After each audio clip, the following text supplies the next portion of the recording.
je suis arrivée dans cette boutique il y a très très longtemps. Je me suis épanouie et ma passion est née, on va dire, dans les années 95-2000, où là j'ai pu exercer à ma façon le métier pour lequel j'étais faite. J'ai appris sur le tas en découvrant beaucoup de fromagers affineurs en région, d'où ma passion pour le fromage et le bois, parce que c'était complètement indissociable. Pendant un moment, on nous obligeait à mettre de l'inox qui ne faisait pas du tout l'affaire, mais qui, soi-disant, était sanitairement plus correct.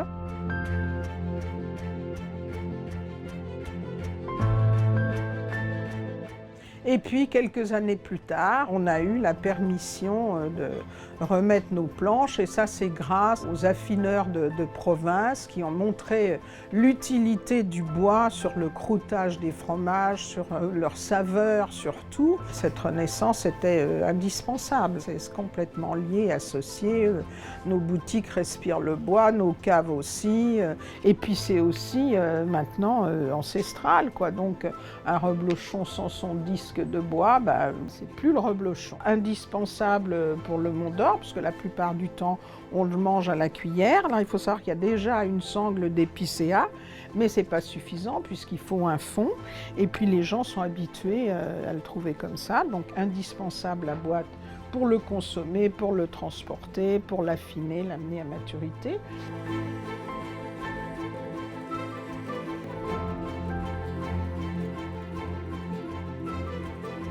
On a découvert d'abord le processus de fabrication avec des contenants en bois ou des structures en bois quand on a commandé. Et effectivement, on a reçu avec des emballages en bois. Et c'était un petit air de campagne qui arrivait à Paris, donc on appréciait beaucoup les cagettes.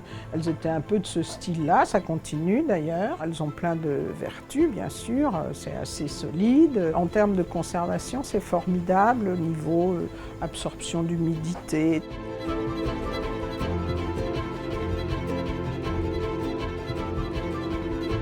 On revoit de plus en plus de cagettes.